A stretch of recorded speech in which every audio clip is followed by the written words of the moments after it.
Subhanal malikil hayyil ladzi la yamutu abada.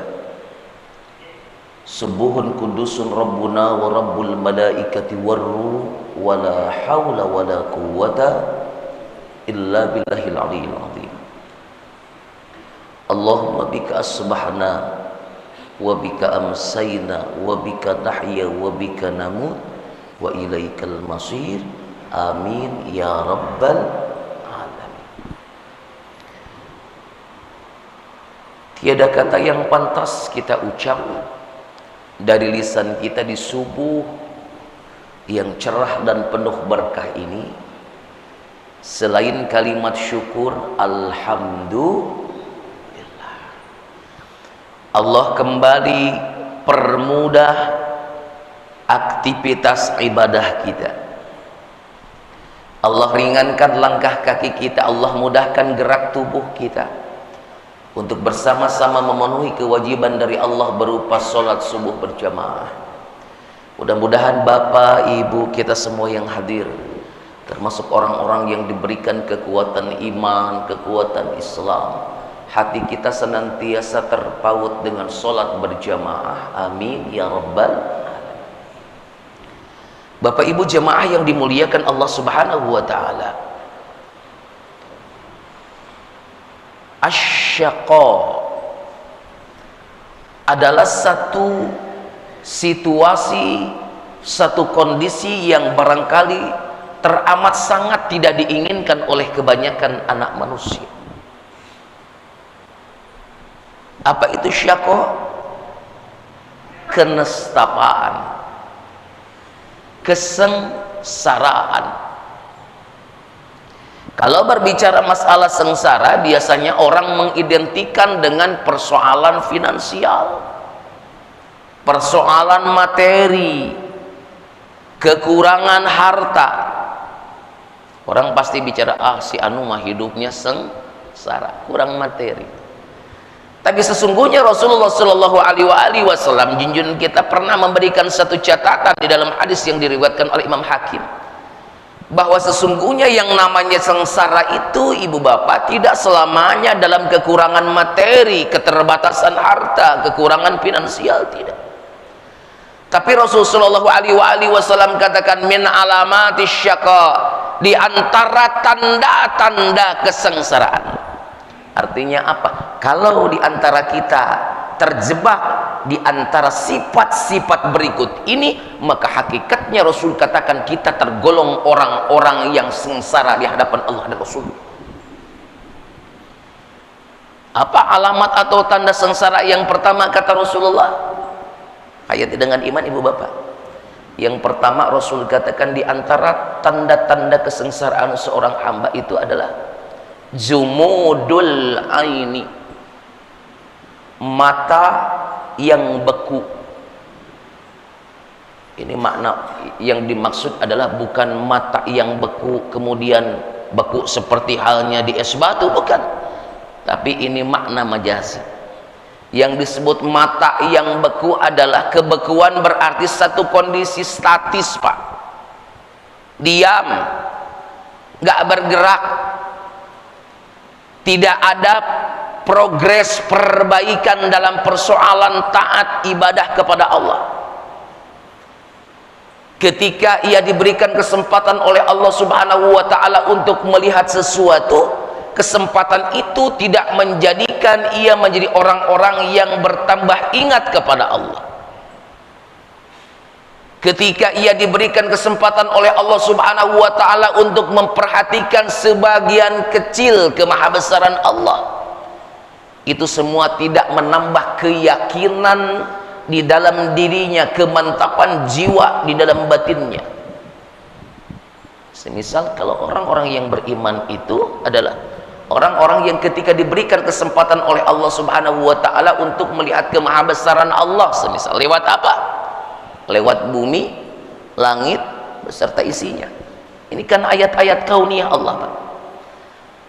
Kita dikasih kesempatan oleh Allah buat bisa ngelihat itu semua. Tidak halnya, mohon maaf saudara-saudara kita yang diberikan keterbatasan fisik, matanya nggak bisa lihat semisal. Beda sama kita, kita diberikan kesempatan oleh Allah bisa ngelihat. bagaimana terangnya, indahnya karya-karya Allah di siang hari, bagaimana keindahan karya-karyanya Allah di malam hari. Mampu ngelihat itu semua, kemudian kita berkata, Rabbana ma khalaqta hadza batila. Ya Allah, apa yang kau ciptain gak ada yang sia-sia semuanya ya Allah. Bahkan kita muji kepada Allah, subhanaka fakina adzabannar. Maha suci engkau ya Allah, kami berlindung kepadamu daripada api nerakanya ya Allah. Ngelihat itu semua menambah keimanan kita kepada Allah, menambah keyakinan kepada Allah. Atau saat kita diberikan nikmat sama Allah Pak, apapun nikmat itu ya, gak selamanya judulnya nikmat itu dalam kenikmatan finansial, uang, rezeki gitu ya. Yang namanya nikmat itu ketika kita masih bisa merasakan manisnya gula, asinnya garam, itu nikmat Bu. Ketika kita masih bisa melangkahkan kaki kita ke majelis ilmu, ke masjid, ke rumah Allah, itu nikmat Pak. Ketika kita bisa berkumpul dengan orang-orang yang soleh, yang hatinya ta'alluq kepada Allah, terpaut kepada Allah, itu nikmat. Ketika kita masih bisa bernabi kepada baginda Rasulullah, kita bisa itba'us sunnah, ngikutin jejak tapaknya Rasulullah dalam ibadah, dalam sunnah, dalam aktivitas kehidupan kita sehari, itu ibadah, itu nikmat ya. Jadi makna nikmat itu luas. Kita merasakan kenikmatan itu, bersyukur terhadap kenikmatan itu, luar biasa di hadapan Allah Subhanahu wa ta'ala. Beda sama orang-orang yang beku. Kita masih bisa melangkahkan kaki ke masjid, alhamdulillah ya Allah masih dikasih sehat afiat, alhamdulillah ya Allah hari ini masih bisa makan, alhamdulillah ya Allah, alhamdulillah lagi, alhamdulillah, alhamdulillah lagi. Ngelihat nikmat dari Allah, kemudian ia syukur kepada Allah. Beda sama orang-orang yang dikatakan matanya beku. Siapa mereka? Ya'rifuna nikmatallah summa yunkirunaha. Yaitu orang-orang yang mengetahui kenikmatan itu bersumber dari Allah, karunia itu datangnya dari Allah, tapi mereka mengingkarinya. Gak pernah mau nyebut kalau nikmat itu bersumber dari Allah. Ini mah yang saya dapat hasil kerja saya, hasil keringat saya, hasil membanting tulang saya, pagi-pagi pulang petang. Selalu mengedepankan kehebatan dirinya, padahal kehebatan itu muncul dari Allah. Selalu memunculkan kecerdasan otaknya dengan prestasi kerja duniawi semisal, padahal itu semua adalah pemberian dari Allah. Gak pernah ngaku karunia dari Allah. Ya'rifuna nikmatallah, tahu sesungguhnya Pak, summa yunkirunha, kemudian mereka mengingkarinya. Lihat bagaimana di dalam sejarah orang-orang yang dahulu, ketika ia tidak mengakui kenikmatan bersumber dari Allah. Sejarah mencatat ketika seorang Qarun, Allah luluh lantahkan masuk ke dalam perut bumi beserta harta kekayaannya, beserta istananya.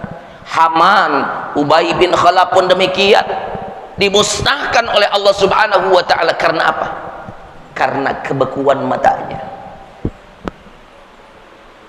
Orang yang matanya beku, saat ia mengetahui nikmat Allah kemudian ia mengingkarinya, di satu sisi di saat ia berbuat dosa, perbuatan dosanya tidak membuat ia meneteskan air mata. Artinya apa? Orang yang matanya beku benar-benar udah kekunci Pak, saat berbuat dosa nggak ada penyesalan, bahkan ia merasa bangga saat ia berbuat dosa. Padahal orang yang beriman, yang matanya tidak beku, ia akan selalu meneteskan air mata ketika ingat terhadap dosa, maksiat, kemunkaran yang pernah ia kerjakan. Duduk di sepertiga malam, tengadah tangan panjat doa kepada Allah, ingat dosa-dosa di masa lalu, di hari kemarin. Tapi sebab matanya beku Pak, seolah-olah tertutup hatinya, tertutup jiwanya sudah. perbuatan dosa tidak membuatnya meneteskan air mata, bahkan perbuatan dosa membuat ia menjadi seorang yang bangga dengan dosanya. Na'udzubillah. Satu tuh, hati-hati. Jumudul aini, mata yang kedua, Rasulullah SAW dikatakan di antara tanda-tanda orang yang sengsara adalah wa qaswatul qalbi, saat ia punya hati yang keras, hati yang kejam. Nabi katakan, ala inna fil jasadi mudghah, di dalam setiap diri kita itu ada segumpal daging. Fa in saluhat saluhal jasadu kullu, wa in fasadat fasadal jasadu kullu, ala wahyal qalb. Bapak ibu saya, kita semua punya segumpal daging, kata Nabi. Kalau daging itu baik, maka tubuh yang lainnya pun akan ke bawah baik. Tapi kalau buruk, bakal ke bawah buruk. Artinya hati itu jadi sentral, jadi pusat. Makanya hati itu dikatakan al-mahallu niyat fi qalbi. Setiap kita beramal baik itu, Pak, niatnya di mana, muaranya di mana? Di dalam hati. Shalli faddasu bi rak'ataini imaman lillahi ta'ala. Allah ngangkat kedua tangan, lisan mengucap Allahu Akbar, di dalam hati berucap, niat aku sholat subuh 2 rakaat menghadap kiblat fardu karena Allah. Artinya apa? Hati ini karena jadi sentral, jadi pusat, harus kita jaga kebeningannya, ibu. Harus kita jaga kebersihannya, harus kita jaga kesuciannya. Jangan sampai kita punya hati tapi hati kita kotor. Kotor dengan apa? Dengan virus-virus hati, dengan hasad, iri, dengki, dan lain sebagainya. Makanya jaga itu tuh. Orang yang hatinya keras, dalam bahasa lain dikatakan orang yang dha'ful yakin, yang lemah keyakinannya, gak mau menerima kebenaran, selalu menolak kebenaran. Padahal dulu ketika ruhnya, ketika di dalam rahim ibunya diciptakan oleh Allah Subhanahu wa ta'ala, ruhnya pernah berjanji, raditu billahi rabba wa bil islami dina wa bi muhammadin nabiyya. Ya Allah, aku ridho Engkau sebagai Tuhanku, aku ridho Islam sebagai agamaku, aku ridho baginda Rasul sebagai nabiku. Tapi kenyataan di lapangan ia ingkar, hadirin. Tuh. Qaswatul qalbi, hatinya keras, sulit nerima kebenaran, bahkan sulit nerima hidayah, Pak. Sulit nerima hidayah.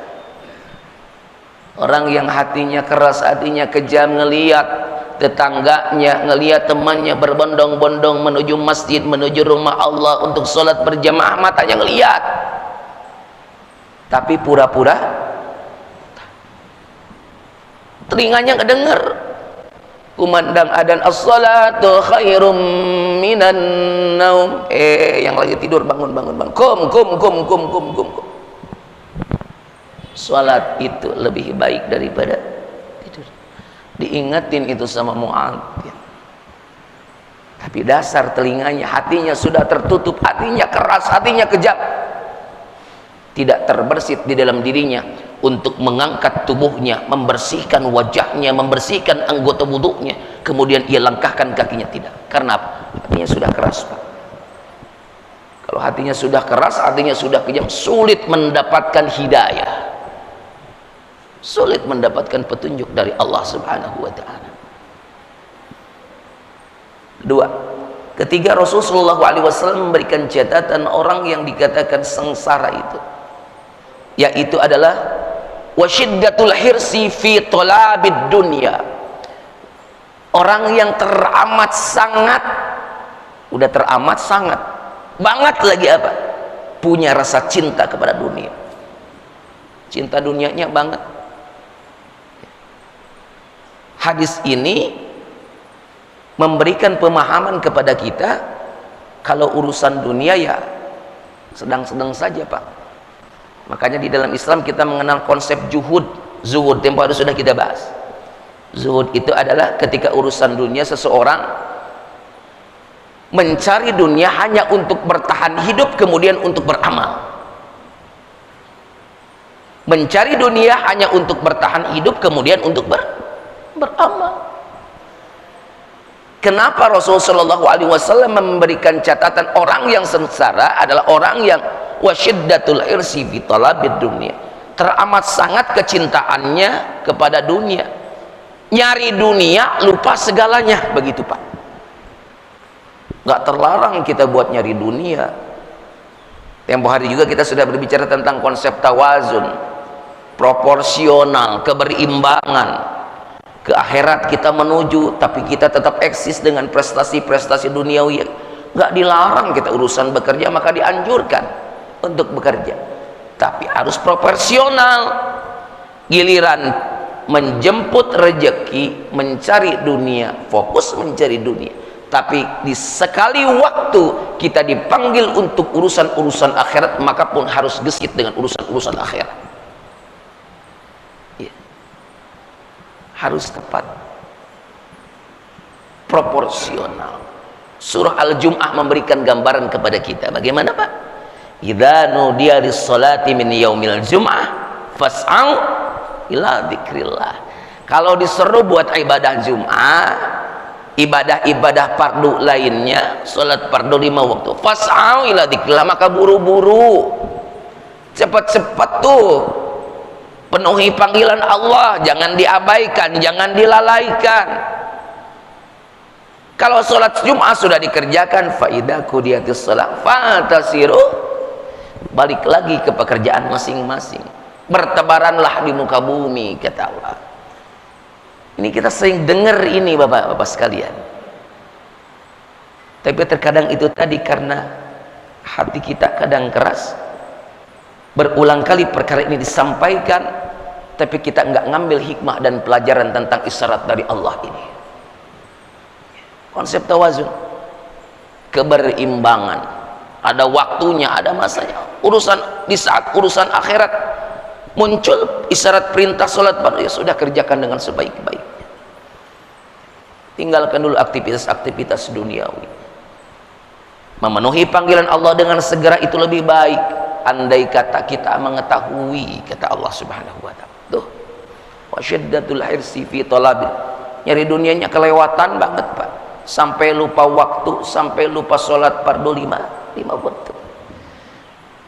Ingat nanti di yaumul qiyamah itu, ketika seorang hamba akan dipintai pertanggungjawaban oleh Allah Subhanahu wa ta'ala, salah satunya adalah perkara harta. Min aina tasabahu wa bima anfaqah, dari mana asal harta, dibelanjakan untuk apa itu harta. Apakah nyari hartanya seolah-olah membabi buta, gak merhatiin mana halal mana haram? Apakah saat mencari harta lupa waktu, lupa ibadah? Bakal diaudit nanti di yaumul qiyamah. Hati-hati. Wa syiddatul hirsi fi talabid dunya, kecintaan yang teramat luar biasa, hubbud dunia, kecintaan yang teramat luar biasa kepada dunia. Makanya kalau kita mau merenungkan dalam banyak hadis, ya barangkali direnungkan dengan keimanan Bapak Ibu. Ketika Rasulullah SAW mengumpamakan dunia ini seperti kotoran yang keluar dari perut kita.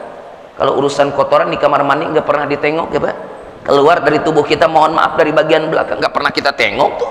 Biarin aja kita, biarin dia jalan dengan sendirinya, nggak pernah kita tengok lagi kotoran. Itulah Rasul pernah katakan, itulah perumpamaan dunia. Tapi karena kita kadar keimanannya masih terbatas, ya pasti selalu bersinggungan dengan dunia. Tidak terlarang, tapi jangan jadi orang yang hubbud dunia, menghalalkan segala cara untuk mendapatkan dunia. Hati-hati. Ketiga, yang keempat, Rasul Shallallahu Alaihi Wasallam sebutkan di antara tanda kesengsaraan adalah wal israru ala dambi, yaitu dosa yang kontinu, terus menerus, hari ini bikin dosa pagi-pagi, siang udah bikin dosa, sore mah besok demikian. Hati-hati, dosa yang kontinu, dosa yang dilakukan secara terus menerus. La kabirota ma'al istighfar wala soghirota ma'al israr. Kata kuncinya berkaitan dengan dosa. Rasul kasih isyarat, gak jadi dosa besar kalau dosa itu, dosa yang pernah dilakukan itu dibarengi sama istighfar. Gak jadi dosa kecil, gak berarti jadi dosa kecil kalau dosa itu dilakukan terus bikin dosa, bikin dosa. Lama-lama, sedikit-sedikit, lama-lama menjadi bukit. Sedikit nampaknya kecil, dosa kecil, dosa kecil terus dilakukan, maka dosa kecil itu akan menjadi dosa besar. Tapi sebaliknya, gak jadi dosa besar kalau dosa yang kita lakukan kita barengi dengan istighfar. Wal mustaghfirina bil ashar, salah satunya isyarat beristighfar di waktu sahur, sepertiga malam terakhir. Banyakin istighfar ke Allah, mohon ampun kepada Allah, tobat ke Allah, min jami'il ma'asi wad dzunub, dari segala macam kemaksiatan dan dosa yang kita berharap Bapak Ibu, kita semua termasuk orang-orang yang disucikan hati kita, dibersihkan hati kita. Kita termasuk orang-orang bahagia di hadapan Allah, bukan termasuk orang-orang yang sengsara. Sengsara yang hakiki tadi, mata yang beku, hati yang keras, kemudian kecintaan yang teramat luar biasa kepada dunia, dan terakhir adalah dosa yang dilakukan secara kontinu. Allahumma arinal haqqa haqqa warzuqna ittiba'ah wa arinal batila batila warzuqna ijtinabah. Ya Allah, tunjukin yang baik itu baik, berikan kepada kami kemampuan untuk bisa melaksanakannya. Tunjukin kepada kami ya Allah yang buruk itu buruk, yang jelek itu jelek, berikan kesanggupan kepada kami untuk menghindarinya. Wallahu a'lam bissawab. Al-Fatihah.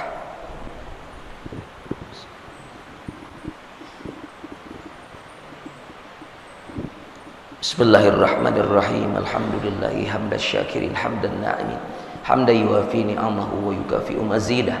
Ya Rabbana lakal hamdu wa lakal syukru kama yanbaghi li jalali wajhikal karimi wa li'azimi sultani. Allahumma salli ala sayyidina Muhammad wa ala ali sayyidina Muhammad. Allahumma inna nas'aluka ridhaka wal jannah wa na'udzubika min sakhatika wan nar. Allahumma ighfir lana dhunubana wa liwalidina warhamhum kama rabbawna shighara. Allahumma inna nas'aluka sihatan fi taqwa wa tula umrin bi husnil amal. Allahumma aghnina bil ilmi wa zayyinna bil hilmi wa akrimna bit taqwa wa jammilna bil afiyah. Allahumma inna nas'aluka nafsan mutma'innah tu'minu bi liqa'ika wa tarda bi qada'ika wa taqna'u bi 'ata'ika. Allahumma ij'alna sabura waj'alna syakura wa fi 'aini saghira wa fi a'yunin nasi kabira. Rabbana atmim lana nurana waghfir lana innaka 'ala kulli syai'in qadir. Rabbana atina fid dunya hasanah wa fil akhirati hasanatan wa qina 'adzaban nar. Wa sallallahu ala sayyidina Muhammadin wa ala alihi wa sahbihi wa sallam. Bi fadlika subhana rabbika rabbil izzati amma yasifun. Wassalamun alal mursalin walhamdulillahi rabbil alamin. Amin ya rabbal alamin. Amin ya mujibas sa'ilin. Mohon maaf lahir batin. Wassalamualaikum warahmatullahi wabarakatuh.